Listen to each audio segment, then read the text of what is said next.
गुरुदेव भगवान की जय। प्यारे कृष्ण कन्हैया लाल की जय। प्रेम सागर श्रीमद् भागवत का एक अंश 57वां अध्याय स्यमंतक मणि की कथा। श्री सुखदेव मुनि बोले कि महाराज, सत्राजित ने पहले तो श्री कृष्ण को मणि की चोरी लगाई, पीछे झूठ समझ लज्जित होकर उसने अपनी कन्या सत्यभामा हरि को ब्याह दी। यह सुनकर राजा परीक्षित ने श्री सुखदेव जी से पूछा कि कृपा निधान, सत्राजित कौन था? मणि उसने कहाँ पाई और कैसे हरि को चोरी लगाई? फिर क्यों कर झूठ समझ कन्या ब्याह दी? यह मुझे बुझाए के कहो। श्री सुखदेव जी बोले कि सत्राजित एक यादव थे, जिसने बहुत दिन तक सूर्य की तपस्या की। तब सूर्य देवता ने प्रसन्न होकर उसे निकट बुलाए मणि देकर कहा, स्यमंतक मणि है इसका नाम, इसमें सुख संपत्ति का विश्राम, सदा इसे मानियो और बल तेज में मेरे समान जानियो। जो तू इसे जब तब संयम व्रत कर ध्यावेगा तो इससे मन मांगा फल पावेगा। ऐसे कह सूर्य देवता ने सत्राजित को विदा किया। वह मणि लेकर अपने घर आया। आगे प्रातः ही उठे, स्नान कर ध्यान तर्पण से निश्चिंत हो नित्य चंदन अक्षत पुष्प धूप दीप नैवेद्य सहित मणि की पूजा किया करे और उसे मणि से जो 8 बार सोना निकले सो लेकर और प्रसन्न रहे। एक दिन पूजा करते करते सत्राजित ने मणि की शोभा और कांति देख मन में विचार किया कि यह मणि श्री कृष्ण चंद्र जी को ले जाकर दिखाई जावे तो भला। यूं विचार मणिकंठ में बांधकर सत्राजित यदुवंशियों की सभा में चला। मणि का प्रकाश दूर से देख यदुवंशी खड़े होकर श्री कृष्ण चंद्र जी से कहने लगे कि महाराज, तुम्हारे दर्शन की अभिलाषा किए सूर्य चला आता है। तुमको ब्रह्मा रुद्र इंद्र आदि सब देवता 8 पहर ध्यावते हैं। तुम हो सब देवन के देव, को नहीं जानत तुम्हरो भेयो। तुमरे गुण अरुचरित अपार, क्यों प्रभु छिपे आए संसार। महाराज, अब सत्राजित को आता देख सब यदुवंशी यूं कहने लगे कि तब हरि बोले कि यह सूर्य नहीं है, सत्राजित यादव है। इसने सूर्य की तपस्या करके एक मणि पाई है, उसका प्रकाश सूर्य के समान है, वही मणि बांधे चला आता है। महाराज, इतनी बात जब तक श्री कृष्ण जी कहें तब तक वह आए सभा में बैठा, जहाँ सब यादव पंचासार खेल रहे थे। मणि की कांति देख सबका मन मोहित हुआ और श्री कृष्ण चंद्र भी देख रहे थे। तब सत्राजित कुछ मन ही मन समझ उस समय विदा होकर अपने घर आया। आगे वह मणि गले में बांध नित आवे। एक दिन यदुवंशियों ने हरि से कहा कि महाराज, सत्राजित से मणि लेकर राजा उग्रसेन को दीजिए और जगत में यश लीजिए। यह मणि उसे नहीं भवती, यह राजा के योग्य है। यह सुनते ही श्री कृष्ण जी ने हंसते हंसते सत्राजित से कहा कि यह मणि राजा को दे दो और संसार में यश बढ़ाई लो। देने का नाम सुनते ही वह प्रणाम कर चुपचाप वहां से उठ सोच विचार करता अपने भाई के पास आकर बोला कि आज श्री कृष्ण जी ने मुझसे मणि मांगी और मैंने नहीं दी। इतनी बात जो सत्राजित के मुंह से निकली तो क्रोध कर उसके भाई प्रसेन ने मणि ले अपने गले में डाली और शस्त्र लगाए घोड़े पर चढ़कर अहेर को निकला।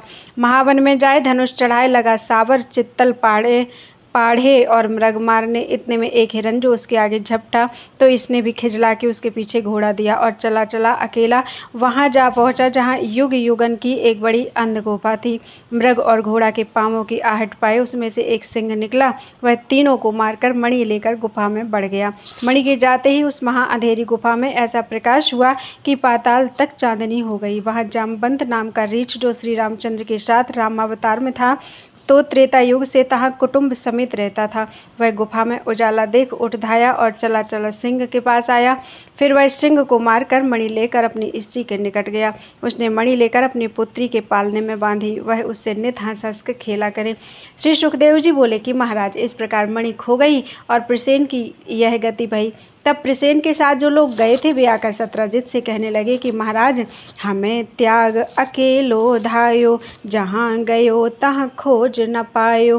कहत न बने न ढूंढत आए, कहूँ प्रसेन न बन में पाए। इतनी बात के सुनते ही सत्राजित वहाँ खाना पीना छोड़ अति उदास होकर चिंता कर मन ही मन कहने लगा कि यह बात श्री कृष्ण की है। जो भाई को मणि लिए मार के घर में आए बैठा है, पहले मुझसे मणि मांगता था, मैंने नहीं दी, अब उसने यूं ले ली। ऐसा वह मन ही मन कहे और दिन रात चिंता में रहे। एक दिन रात्रि के समय उसकी नारी ने पूछा कहा कंत मन सोचत रहो, मोह सो भेद आपनो कहो। सत्यजित बोला कि स्त्री से कठिन बात का भेद कहना उचित नहीं, क्योंकि उसके पेट में बात रहती नहीं। जो घर में सुनती है सो बाहर प्रकाश कर देती है, वह अज्ञानी है, इसे किसी बात का ज्ञान नहीं।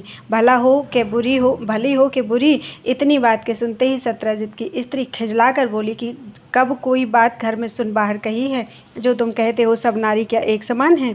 यूँ सुनाए कहा कि जब तुम अपने मन की बात मेरे आगे ना कहोगे तब तक मैं अन्न पानी भी नहीं खाऊंगी। यह वचन नारी के सुन सत्यजित बोला कि झूठ सच की तो भगवान जाने।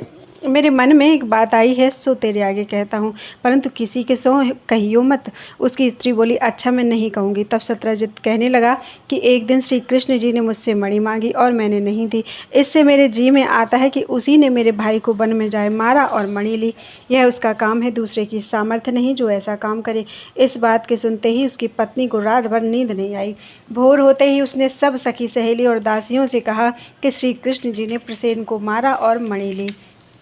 यह बात मैंने अपने कंत के मुख से सुनी है, परंतु तुम किसी के आगे मत कहियो। वे वहाँ से तो भला कह चुपचाप चली आईं, पर अचरज कर एकांत में बैठा आपस में चर्चा करने लगी। निदान एक दासी ने यह बात श्री कृष्णचंद्र के रनिवास में जा सुनाई। सुनते ही सबके जी में आया कि जो सत्यजित की स्त्री ने यह कहा है तो झूठी नहीं होगी। ऐसे समझ उदास होकर सब रनिवास श्री कृष्ण को बुरा कहने लगी। इस बीच में किसी ने आज श्री कृष्ण जी से कहा कि तुम्हें प्रसेन को मारने और मणि लेने का कलंक लग रहा है, इसका कुछ उपाय करो। इतनी बात के सुनते ही श्री कृष्ण जी पहले तो घबराए, पीछे कुछ सोच समझ के वहां आए जहां उग्रसेन, वसुदेव और बलराम सभा में बैठे थे और बोले कि महाराज हमें यह सब लोग कलंक लगाते हैं कि कृष्ण ने प्रसेन को मारकर मणि ले ली है। इससे आपकी आज्ञा लेकर प्रसेन और मणि को ढूंढने जाते हैं जिससे यह अपयश छूटे। यूँ कहकर श्री कृष्ण जी वन को चले। कितनी एक दूर जाए घोड़े के चरण चिन्ह दृष्टि पड़े, उन्हीं को देखते देखते वहां जाए पहुँचे जहाँ सिंह ने तुरंग समेत प्रसेन को मार खाया था। दोनों की लाश और सिंह के पांवों के चिन्ह देख सबने जाना कि उसे सिंह ने मार खाया, पर मणि नहीं पाई। श्री कृष्णचंद्र सबको साथ लिए लिए वहां गए जहां वह औड़ी अंधी महाभयावनी गुफा थी। उसके द्वार देखते क्या है कि सिंह मरा पड़ा है, पर मणि वहां भी नहीं। ऐसा अचरज देख सब श्री कृष्ण जी से कहने लगे कि महाराज इस वन में ऐसा कौन बड़ा जंतु आया जो सिंह को मार मणि लेकर गुफा में बैठा है। अब इसका कुछ उपाय नहीं। जहाँ तक ढूंढने का धर्म था तहाँ तक आपने ढूंढा, आपका कलंक छूटा। अब नाहर के सिर अपयस पड़ा। श्री कृष्ण जी बोले चलो इस गुफा में घुस के देखें कि नाहर को मार मणि कौन ले गया। वे सब बोले महाराज इस गुफा का मुख देखकर हमें डर लगता है, उसमें कैसे घुसे। आप भी इस गुफा में न जाइए, अब घर को पधारिए। हम सब नगर में कहेंगे कि प्रसेन को मार सिंह ने मणि ले ली और सिंह को मार कोई जंतु एक अति डरावनी और अंधेरी गुफा में गया। वह हम सब अपनी आंखों से देख आए हैं। श्री कृष्णचंद्र जी बोले मेरा मन मणि में लगा है, मैं अकेला गुफा में जाता हूँ। 10 दिन पीछे आऊँगा, तुम 10 दिन तक यहाँ रहियो। इसमें विलम्ब होए तो घर जाए संदेशा कहियो। इतनी बात कहकर हरि उस अंधेरी भयावनी गुफा में बैठे और चले। वहाँ पहुँचे जहाँ जामवंत सोता था और उसकी स्त्री अपनी लड़की को पालने में झुलाती थी। वह प्रभु को देख भय से पुकारी। जाम्बवंत जागा तो धाय हरि से लिपटा और मल्ल युद्ध करने लगा। जब उसका कोई दांव और बल हरि पर ना चला तब मन ही मन विचार करने लगा कि मेरे बल के तो हैं लक्ष्मण और राम, इस संसार में ऐसा बली कौन है जो मुझसे करे संग्राम। तब वह प्रभु का ध्यान कर बोला ठाड़ो भयो जोरी के हाथ, बोल्यो दरस देहु भगवान। अंतर्यामी मैं तुम जाने, लीला देखत ही पहचाने। भली करी लीन हो अवतार, करी हो दूर भूमि की भार। त्रेता युग ते याही ठौर, रह्यो नारद भेद। त्रेता युग ते यही ठौर रह्यो, नारद भेद तुम्हारो कह्यो। मणि के कीजे प्रभु इत आई हैं, तब ही तो को दर्शन दई हैं। इतनी कथा कहकर श्री सुखदेव जी ने राजा परीक्षित से कहा कि हे राजा, जिस समय जामवंत ने प्रभु का यूं बखान किया, तिस काल श्री मुरारी भक्त हितकारी ने जामवंत की लगन देख मगन होकर राम का वेश धरकर धनुष बाण लेकर दर्शन दिया। तब जामवंत ने साष्टांग प्रणाम कर खड़े होकर हाथ जोड़कर अति दीनता से कहा कि कृपा सिंधु, जो आपकी आज्ञा पाऊं तो अपना मनोरथ कह सुनाऊं। प्रभु बोले, अच्छा कह।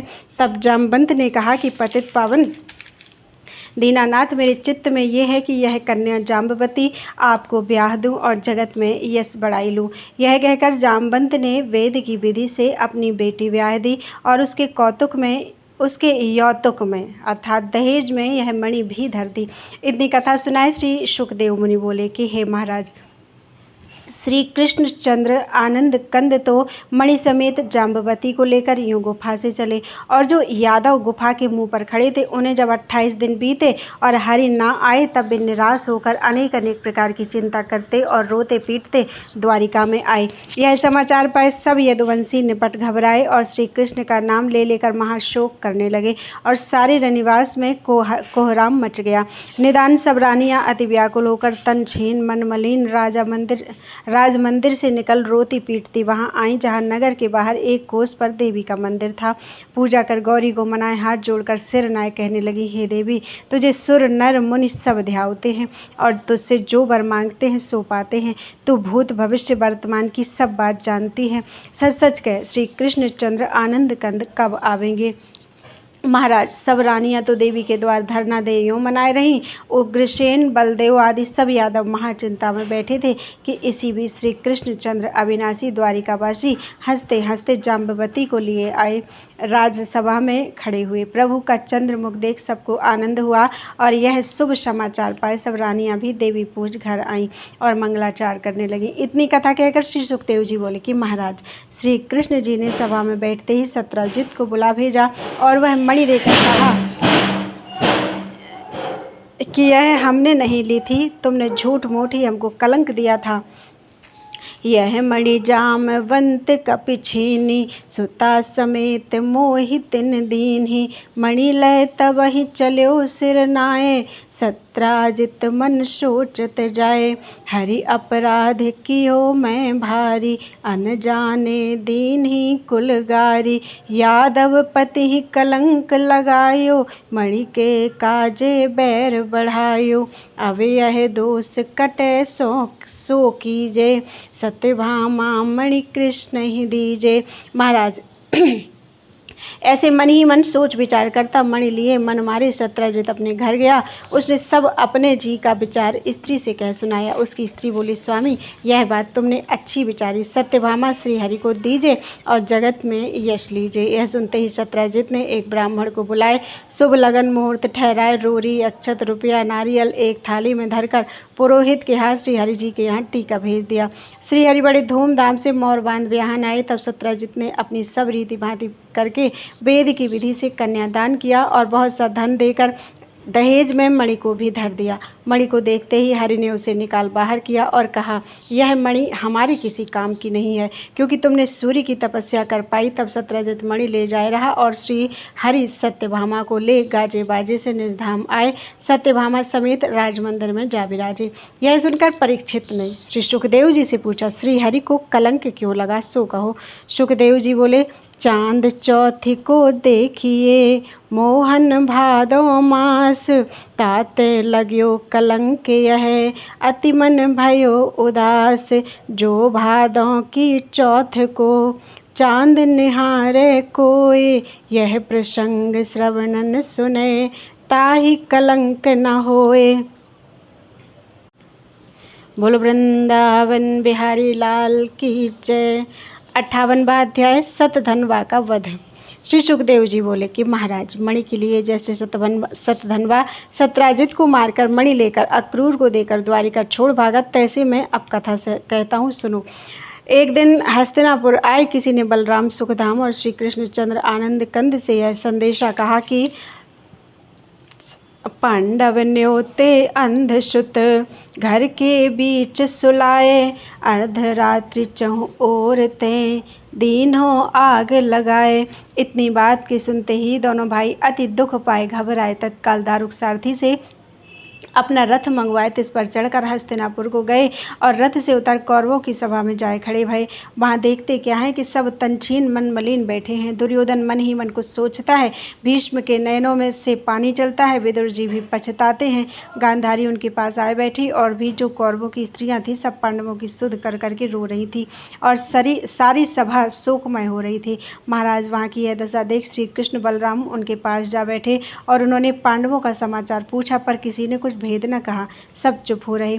श्री कृष्ण बलराम जी तो हस्तिनापुर को गए और द्वारिका में सतधनवा नाम का एक यादव था जिसने पहले सत्यभामा मांगी थी, तो इसके यहाँ अक्रूर और कृतवर्मा मिलकर गए और दोनों ने उससे कहा कि हस्तिनापुर की ओर गए श्री कृष्ण और बलराम अब आए पड़ा है,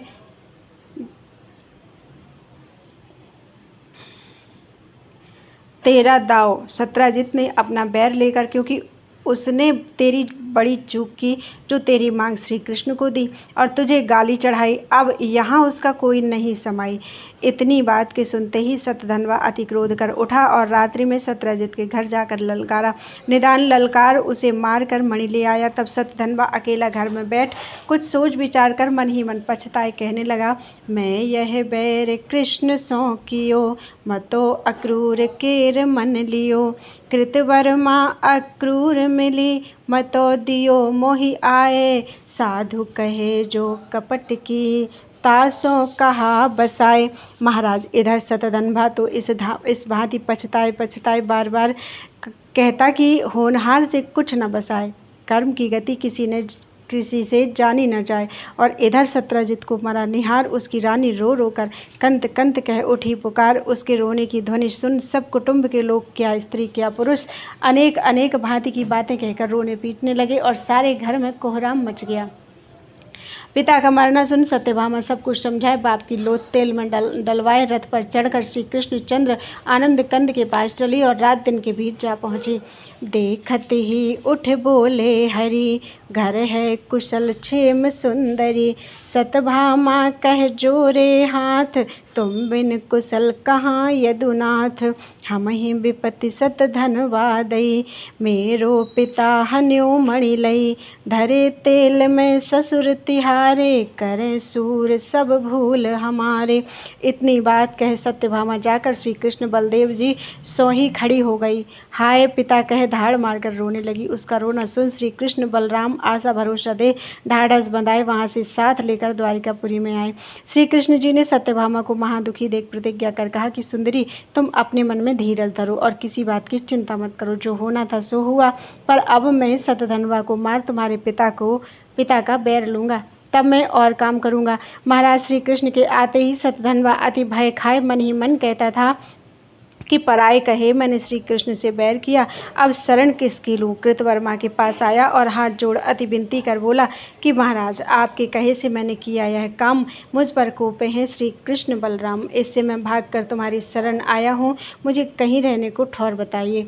सतधनवा की यह बात सुन कृतवर्मा बोले कि सुनो, हमसे कुछ नहीं हो सकता। जिसका बैर श्री कृष्ण चंद्र से भया सो नर सभी से गया। तू क्या नहीं जानता कि हैं अति बली मुरारी, तिनसे बैर किए होगी हानि हमारी। किसी के कहने से क्या हुआ, अपना बल विचार काम क्यों न किया। संसारी की रीति है कि बैर ब्याह और प्रीति समान ही से कीजिए। तू हमारा भरोसा मत रख, जहाँ तेरे सींग समाये तहाँ जा। महाराज इतनी बात सुन सतधनवा निपट उदास हो वहाँ से चलकर अक्रूर जी के पास आया और हाथ बांध सिरनाए विनती कर हाय हाय कहने लगा। प्रभु तुम हो यादव पति ईश, तुम्हें नवावत हैं सब शीश। साधु दयालु परम तुम धीर, दुख सह आप हरत पर पीर। बचन कहे कि लाज है तुम्हें, शरण आपनी राखो हमें। मैंने तुम्हारा ही कहना मान यह काम किया, अब तुम हमें कृष्ण के हाथ से बचाओ। इतनी बात सुनते ही अक्रूर जी ने सतधनवा से कहा कि तू बड़ा मूर्ख है, उनसे बैर कर संसार में कब कोई रह सकता है। सुर नर मुनि सबकी यह रीति, स्वार्थ लागी करें सब प्रीति। जो काम करे तिसमें पहले अपना भला विचार ले, पीछे उस काम में पाँव दे। तूने समझ बूझ किया काम, अब तुझे कहीं जगत में रहने को नहीं है धाम। जिसने कृष्ण से बैर किया वह फिर जहाँ भाग के गया तहाँ मारा गया। मुझे मरना नहीं, जो तेरा पक्ष करूं। संसार में जीव सबको प्यारा है। महाराज अक्रूर जी ने जब सतधनवा को यों रूखे सूखे वचन सुनाए तब तो निराश होकर जीने की आशा छोड़ मणि अक्रूर जी के पास रखकर रथ पर चढ़कर नगर छोड़ भागा और उसके पीछे पीछे रथ पर चढ़कर श्री कृष्ण बलराम जी भी उठ दौड़े और चलते चलते उसे 100 योजन पर जाए पा लिया। उनके रथ की आहट पाकर सतधनवा अति घबराए रथ से उतर मिथिलापुरी में जा बढ़ा। प्रभु ने इसे देखकर क्रोध कर सुदर्शन चक्र को आज्ञा दी, अभी सतधनवा का सिर काट। प्रभु की आज्ञा पाते ही सुदर्शन चक्र ने उसका सिर काटा। तब श्री कृष्णचंद्र ने उसके पास जयमणि ढूंढी पर कहीं न सतधनवा को मारा, पर कहीं ना पाई। श्री कृष्णचंद्र ने सतधनवा के पास जाके मणि ढूंढी पर कहीं ना पाई। उन्होंने बलराम जी से कहा कि भाई सतधनवा को मारा पर मणि ना पाई। बलराम जी बोले कि भाई वह मणि किसी बड़े पुरुष ने पाई, तिसने हमें लाए न दिखाई।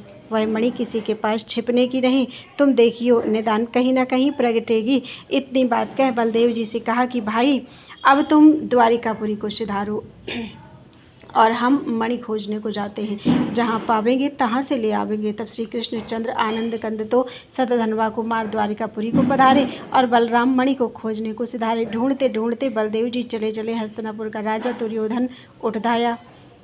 आगे बढ़ भेंट दे प्रभु को गाजे बाजे से पाटंबर के पावड़े डालता निज मंदिर में ले आया।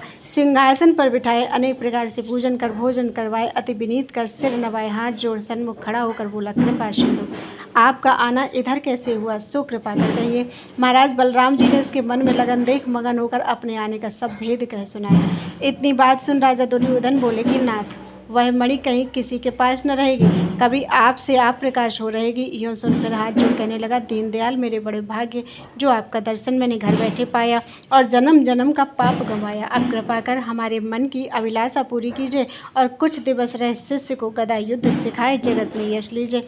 महाराज दुर्योधन से इतनी बात सुन बलराम जी ने उसे शिष्य किया। कुछ दिन वहाँ रह सब गदा युद्ध की विद्या सिखाई, पर मणि वहाँ भी सारे नगर में खोजी और नहीं पाई। कितने एक दिन पीछे बलराम जी द्वारिका में आए, तब यादवों को साथ लेकर सत्यजित को तेल से निकाल अपने हाथों उसका अग्नि संस्कार किया। श्री कृष्ण जी क्रियाकर्म से निश्चिंत हुए। तब अक्रूर जी व कृतवर्मा कुछ आपस में सोच विचार कर श्री कृष्ण जी के पास आए। उन्हें एकांत में ले जाए मणि दिखाए, बोले कि महाराज यादव सब ही मूर्ख भये और माया में मोह गए। तुम्हारा सुमिरन ध्यान छोड़ मदांध हो रहे हैं, जो ये अब कुछ कष्ट पावें तो प्रभु की सेवा में आवे, इसलिए हम नगर छोड़ मणि ले भागते हैं। जब हम इनसे आपका भजन सुमिरन करवावेंगे तभी द्वारिकापुरी में आवेंगे। इतनी बात कहकर अक्रूर और कृतवर्मा सब कुटुंब समेत अभी रात को श्री कृष्णचंद्र के भेद से द्वारिकापुरी से ऐसे भागे कि किसी ने ना जाना कि किधर गए। भोर होते ही सारे नगर में यह चर्चा फैली कि न जानिए रात की रात अक्रूर और कृतवर्मा कुटुंब समेत किधर गए और क्या हुए। इतनी कथा कहकर सुखदेव जी बोले कि महाराज इधर द्वारिकापुरी में नित्य घर घर यह चर्चा होने लगी और उधर अक्रूर जी प्रथम प्रयाग में जाए, मुंडन करवाए, त्रिवेणी नहाए, सो दान पुण्य कर तहाँ परिपौड़ी बंधाए गया को गए। वहाँ भी फाल्गु नदी के तीर बैठ शास्त्र की रीति से श्राद्ध किया और गया वासियों को जिमाया, बहुत ही दान दिया। पुण्य गदाधर के दर्शन करके तहाँ से काशीपुरी में आए। इनके आने का समाचार पाए इधर उधर के सब राजा आए के मिल के भेंट धरने लगे और ये वहाँ यज्ञ दान तप व्रत कर रहने लगे। इसमें कितने एक दिन बीच श्री मुरारी भक्त हितकारी ने अक्रूर जी को बुलाना जी में ठान बलराम जी से कहा कि भाई अब प्रजा को कुछ दुख दीजिए, अक्रूर जी को बुलाए लीजिए। बलदेव बोले महाराज जो आपकी इच्छा में आवे सो कीजिए और साधुओं को सुख दीजिए। इतनी बात बलराम जी के मुख से निकलते ही श्री यादवनाथ जी ने ऐसा किया कि द्वारिका में घर घर ताप, तिजारी, मिर्गी, छई, दाद, खाज, अतिशकोढ़, महाकोढ़, जलंधर, भगंदर, कठोदर, अतिसार, आंव, मरोड़ा, खांसी, शूल, अर्धांग, शीतांग, झोलात, सन्निपात आदि व्याधि फैल गई और 4 महीने वर्षा भी न हुई। तिससे सारे नगर के नदी नाले सरोवर सूख गए। तृण अन्न भी न उपजा। नभचर, थलचर, जीव जंतु, पक्षी और ढोर लगे व्याकुल होकर सूख कर मरने और पूर्वासी भूख के मारे त्राही त्राही करने लगे। निदान सब नगर निवासी महाव्याकुल होकर घबराए श्री कृष्णचंद्र दुख निकंदन के पास आए और अति गिड़गड़ाए हाथ जोड़ बोले, हम तो शरण तिहारी रहें, कष्ट महा अब क्यों कर सहें। मेघ न बरस्यो पीड़ा भई, कहा विधाता ने यह ठई। इतनी कह फिर कहने लगे कि हे द्वारिकानाथ दीनदयाल, हमारे तो करता दुख हरता तुम ही हो, तुम्हें छोड़ कहाँ जाए और किससे कहें यह उपाधि बैठे बिठाए कहाँ से आई और क्यों हुई। श्री सुखदेव जी बोले। यह सुनते ही श्री कृष्ण जी ने उनसे कहा कि सुनो, जिस पुर से साधु जन निकल जाते हैं तहाँ आपसे आपत्ति काल दरिद्र दुख आता है। जब से अक्रूर जी इस नगर से गए हैं तभी से यह गति हुई है। जहाँ रहते हैं साधु सत्यवादी और हरिदास तहाँ होता है अशुभ अकाल विपत्ति का नाश। इंद्र रखता है हरिभक्तों का स्नेह, इसलिए उस नगर में भली भांति बरसाता है मेह। इतनी बात के सुनते ही सब यादव बोल उठे कि महाराज आपने सत्य कहा। यह बात हमारे जी में भी आई, क्योंकि अक्रूर के पिता का नाम सुफलक है। वह भी बड़ा साधु सत्यवादी धर्मात्मा है। जहाँ वह रहता है तहाँ कभी दुख और दारिद्र्य नहीं होता है, अकाल नहीं होता है। अकाल सदा समय पर मेघ वर्षा होती है, उससे होता है सुकाल। और सुनिए कि एक बार काशी नगरी में बड़ा दुर्भिक्ष पड़ा। तहाँ काशी का राजा सुफलक को बुलाए ले गया। महाराज सुफलक के जाते ही उस देश में मनमाना वर्षा हुई, मौसम अच्छा हुआ और सब दुख गया। पुण्य काशी नगरी के राजा ने अपनी लड़की सुफलक को ब्याह दी। वे आनंद से वहाँ रहने लगे। उस राजकन्या का नाम गांधिनी था, जिसका पुत्र अक्रूर है। इतना कह सब यादव बोले कि महाराज हम तो यह बात आगे से जानते थे, अब जो आप आज्ञा दीजिए सो करें। श्री कृष्णचंद्र जी बोले कि तुम अति आदर मानकर अक्रूर जी को जहाँ पावो तहाँ से ले आओ। यह वचन प्रभु के मुख से निकलते ही सब यादव मिलकर अक्रूर जी को ढूंढने निकले और चले चले वाराणसी पहुँचे। वहाँ अक्रूर जी को सिर नाए हाथ जोड़ बोले, चलो नाथ बोलत बल श्याम, तुम बिनु पुरवासी हैं बेकाम। जित ही तुम तित ही सुखवास, तुम बिन कष्ट दरिद्र निवास। यद्यपि पुर में श्री गोपाल, तऊ कष्ट दे पर्यो अकाल। साधन के बस श्रीपति रहें, तिन से सब सुख संपत्ति लहें। महाराज इतनी बात सुनते ही अक्रूर जी वहाँ से आतुर होकर कुटुंब समेत कृतवर्मा को साथ लेकर सब यदुवंशियों के लिए गाजे बाजे से चल खड़े हुए और कितने एक दिनों के बीच आकर सब समेत द्वारिकापुरी में पहुँचे। इनके आने का समाचार पाए श्री कृष्ण जी और बलराम जी आगे बढ़कर आए। इन्हें अति मान सम्मान से नगर में ले गए। हे राजा, अक्रूर जी के नगर में प्रवेश करते ही मेघ वर्षा का मौसम हुआ। सारे नगर का दुख दरिद्र बह गया और अक्रूर जी की महिमा हुई। वह सब द्वारिकावासी आनंद मंगल से रहने लगे। आगे एक दिन श्री कृष्णचंद्र आनंद कंद ने अक्रूर जी को निकट बुलाए, एकांत में ले जाए के कहा कि तुमने सत्रजित की मणि का क्या किया। वह बोला, महाराज मेरे पास है। फिर प्रभु ने कहा कि जिसकी वस्तु तिसको दीजिए, और वह ना होए तो उसके बेटे को सौंपिए, बेटा ना होए तो उसकी स्त्री को दीजिए, स्त्री ना होए तो उसके भाई को दीजिए, भाई ना होए तो उसके कुटुंबियों को सौंपिए, कुटुंब भी ना हो तो उसके गुरुपुत्र को दीजिए, गुरुपुत्र ना होए तो ब्राह्मण को दीजिए, पर किसी का द्रव्य आप न लीजिए। ये अन्याय है। इससे अब तुम्हें उचित है कि सत्रजित की मणि उसके नाती को दो। श्री कृष्ण के मुख से यह सुन अक्रूर जी ने मणि लाए प्रभु के आगे धरकर हाथ जोड़ विनती कर कहा कि दीन दयालु, यह मणि आप लीजिए और मेरा अपराध दूर कीजिए। इस मणि से मैंने सोना निकाला सो तीर्थ यात्रा में उठाया। प्रभु बोले, अच्छा किया। यूँ कह मणि लेकर हरि ने सत्यभामा को दे दी और उसकी सब चिंता दूर की। बोलो वृंदावन बिहारी लाल की जय।